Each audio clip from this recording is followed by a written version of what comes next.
Bless up, bless down on Mastermind statements. Why I'm no longer anxious about money. I'm gonna talk about that. Let's go. I remember waking up on January of every new year,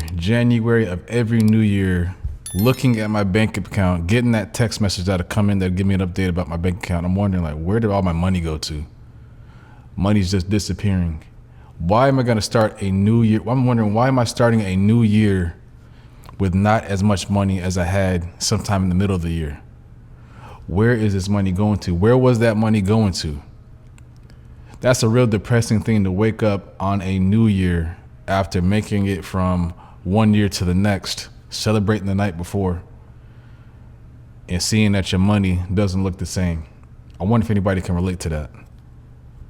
This is something I think is going on all across the United States, for one, because I can relate. I live here. And I'm wondering, do people realize where their money's going to? I remember waking up and just having that anxiety of like, wow, what a way to start off a new year. What a way to start planning for the new year. What a way to wake up and just be thinking about money, thinking about how I'm gonna get more money, thinking about what the next plan is, thinking about why it's January. Especially when it's wintertime, it's even worse. When it's wintertime, it's already snow on the ground. It's already gloomy. It's making things just feel even worse and terrible. Like, what a way to just wake up and be already somewhat, I would say, depressed and anxious about what's going on in terms of money. What I figured out was that I was spending a lot of money every single month for years. I've been in that cycle of just spending tons of money every single month. And I made a list. I'm gonna share this list with you of where my money was going to.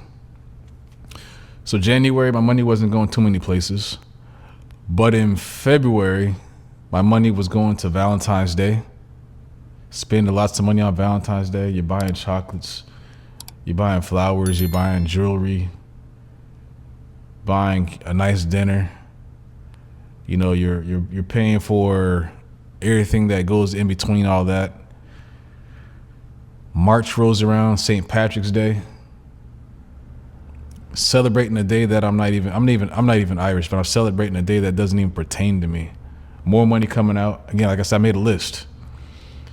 April rolls around, Easter, you're buying eggs, you're buying food coloring, buying candy, buying little gifts and things to hide inside the plastic eggs. It's out of control. May, Cinco de Mayo. I'm not Mexican, but I'm participating in Cinco de Mayo. Mother's Day rolls around, spending more money. Memorial Day, more money's going out the door, barbecuing. June is Father's Day. You feel compelled, you feel like you have to spend something again for Father's Day. Then you got July 4th, Independence Day. That's another day, buying fireworks. And I'm looking at the history of July too, of the 4th of July. Who was really, truly independent back in history on July 4th and July 2nd? Who truly was this written for? Spending more money and participating in that. It was barbecue, spending more money on barbecue, on food, barbecuing, the fireworks, like I said before. August, I couldn't quite find anything for August. September, Labor Day, another holiday, barbecuing, going grocery shopping, buying more food than you normally would buy. October's Halloween, buying candy for kids that you just don't know, knocking on your door, more money out the door. Halloween. November, Thanksgiving. I don't know, we're talking about the origins of Thanksgiving, pilgrims. I'm wondering what my people were doing during that time frame. Were they really invited to the table for Thanksgiving? More money's going out the door.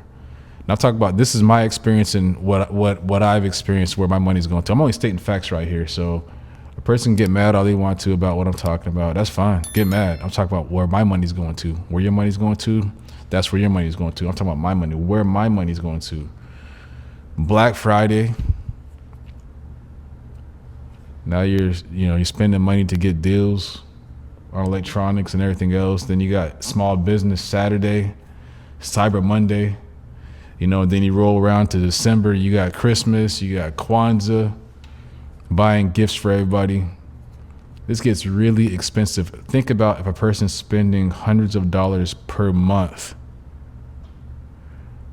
for these particular holidays, waking up January broke in the bank, broke in the spirit, broke in the mind, a mental health that's broken. January through December, this is what I realized where my money was going to. All of these holidays, I felt so compelled, almost like a person was like, almost like I was committing a sin if I didn't spend money on these holidays, or buy gifts for somebody, or buy a certain dollar amount for people. I realized I had to release myself from participating so deeply in spending money. So you could recognize a holiday without spending money, I think. And that's what I started doing. And as I started recognizing where my money was being moved to, where it was going to, I started to realize that I had more money. It's something to wake up on January, a new year, January 1st, and realize that your bank account looks fat. It looks good. Your bank account's been eating. It's been storing. It's been saving up. I started placing my money into savings accounts at different institutions, credit unions, and banks. I started placing my money into high yield savings accounts at different institutions, credit unions, and banks. I started looking at the CDs. I started investing in the CDs.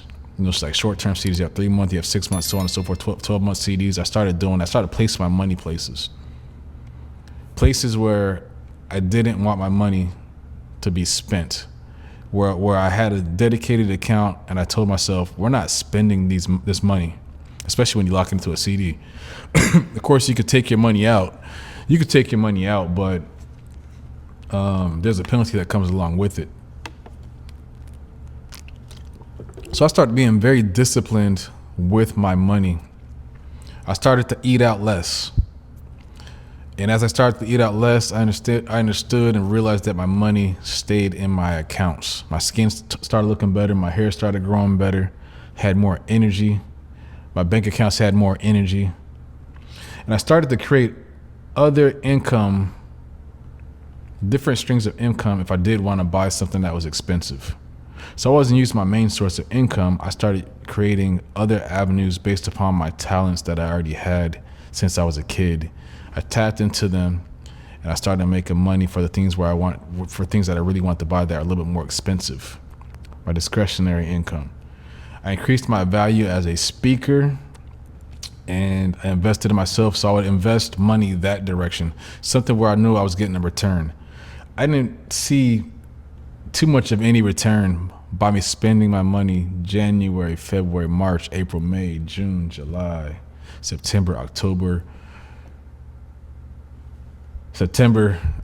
November, and December. I didn't see too much of a return on my money doing that. But as I started investing money in myself, because I had more money, I started to see that my value increased.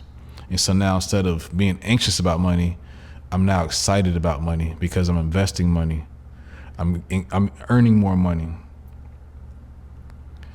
Take a look at your finances. Now, if you're locked into the holidays, you probably got locked into the holidays growing up as a kid. That's where we all get locked into the holidays.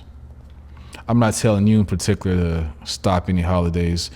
I'm just giving you the experience of what I did to keep my money in my bank, because guess what? I'd rather survive than to be putting out hundreds to thousands of dollars per month for a holiday. Now, if you're at that tax bracket where you could just spend hundreds of thousands every single month like that and be good, that is you.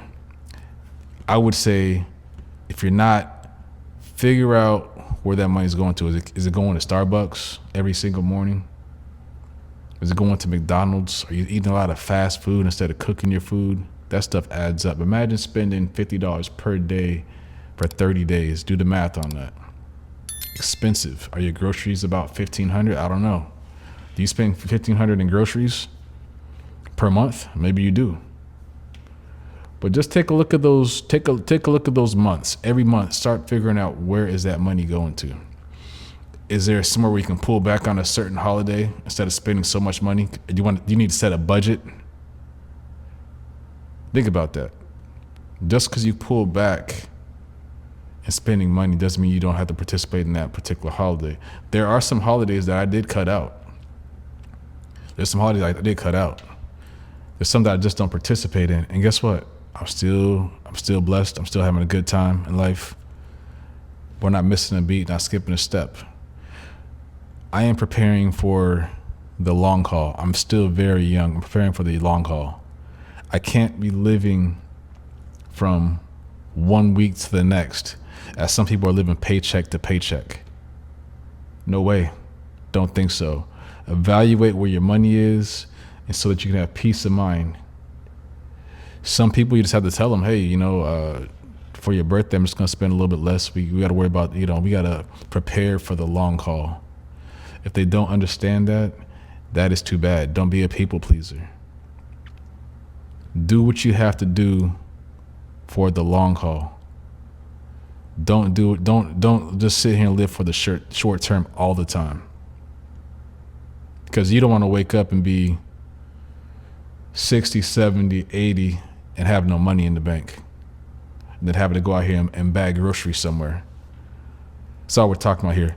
This is why I'm no longer anxious about money. I started accounting for where my money was and started spreading my money at different institutions and pulling back from spending my money every single month for these holidays.